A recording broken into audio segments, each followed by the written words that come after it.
السلام عليكم ورحمة الله وبركاته. معاكم احمد من ميجا ستور. لابتوب النهارده بقى غريب شوية وسعره جامد جدا، تاتش سكرين، شاشة 14 بوصة بسعر تحفة، كور اي 5 من الجيل السادس، ديل لاتيتيود 5480. بس قبل ما نبدأ بالحلقة ما تنساش تعمل لايك للفيديو واشتراك في القناة عشان يوصلك كل جديد من غير ما نرغي كتير. يلا نبدأ بالفيديو على طول.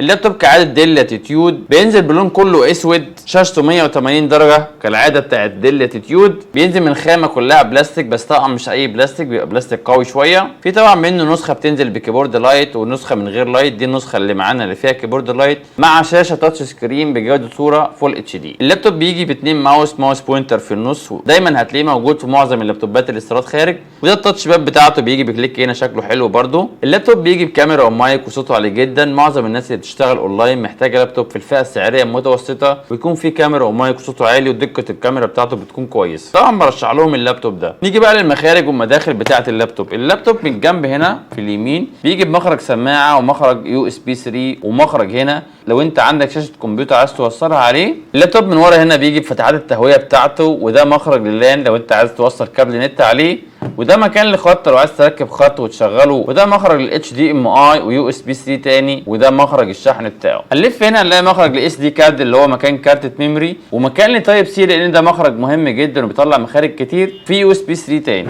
في لوجو هنا ديل لونه فضي، في هنا فتحات تهويه من تحت برده، دي فتحات تهويه للاس اس دي. اللابتوب في المجمل شكله حلو، وزنه خفيف ورفيع زي ما انت شايف كده، مش تخين. لو انت برده حابب تتنقل بيه او تمشي بيه في اماكن كتير هينفعك جدا. اللابتوب ده بيجي بشاشه تاتش سكرين 14 بوصه بجوده صوره فول اتش دي، التاتش بتاعها بلمسه جامد جدا وكويس قوي، بيفتح بسرعه. هنيجي بقى للبروسيسور والرامات. بيجي بروسيسور كور اي 5 من الجيل السادس 6300 يو مع 2.4 جيجا هرتز، ورامات 8 جيجا من نوع دي دي رام 4، ودي قابله للزياده لحد 16 جيجا. اللابتوب بينزل بكارت شاشه انتل اتش دي 520، وده قادر يشغل فوتوشوب او العاب متوسطه تحت بيس 17. طبعا الالعاب القديمه مش الالعاب الحديثه لان ده مش نازل للجيمنج. كمان نازل باس اس دي من نوع ام دوت 2، وده هارد سريع جدا في فتح الويندوز والبرامج. نازل بمساحه تخزين 256 جيجا، ودي قابله للزياده ل 512 جيجا او 1 تيرا. هنيجي بقى نفتح اللابتوب من جوه ونشوف فيه ايه. ما تنساش تعمل لايك للفيديو واشتراك في القناه عشان يوصلك كل جديد. خلينا نفتح اللابتوب من جوه ونشوف فيه ايه. هنجيب الفوطه الظريفه بتاعتنا كالعاده ونحطها تحت اللابتوب عشان ما يتخربش. الفوطه دي والله العظيم مظلومه معانا.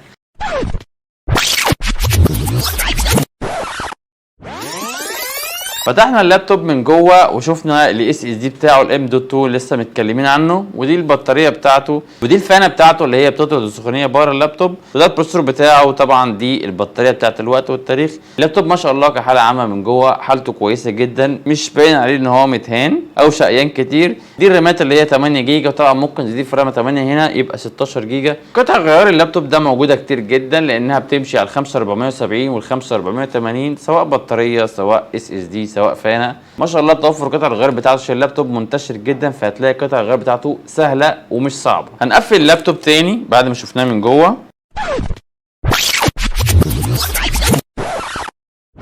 الفوتوشوب ما شاء الله سلس جدا، وجوده الصوره بتاعت اللابتوب تحفه. كمان التاتش بتاعه شغال على الفوتوشوب كويس قوي، لو انت عايز تشتغل كتاتش سكرين يشتغل معاك كويس قوي. وخلينا نقول ان اللابتوب ده مش بينزل جيمنج قوي، بس طبعا قادر يشتغل كل الالعاب القديمه شويه زي طبعا بيس 17 والالعاب اللي تحت كده. نيجي بقى لعيوب ومميزات اللابتوب ده. مميزات اللابتوب ده ان هو بيجي بشاشه تاتش سكرين، ودي شاشه جامده جدا وسلسه جدا، حتى لو عايز تعمل زوم او تكبر او تصغر في الصوره ما شاء الله هتفيدك جدا. طبعا بالنسبه لوزنه، وزنه خفيف ما شاء الله.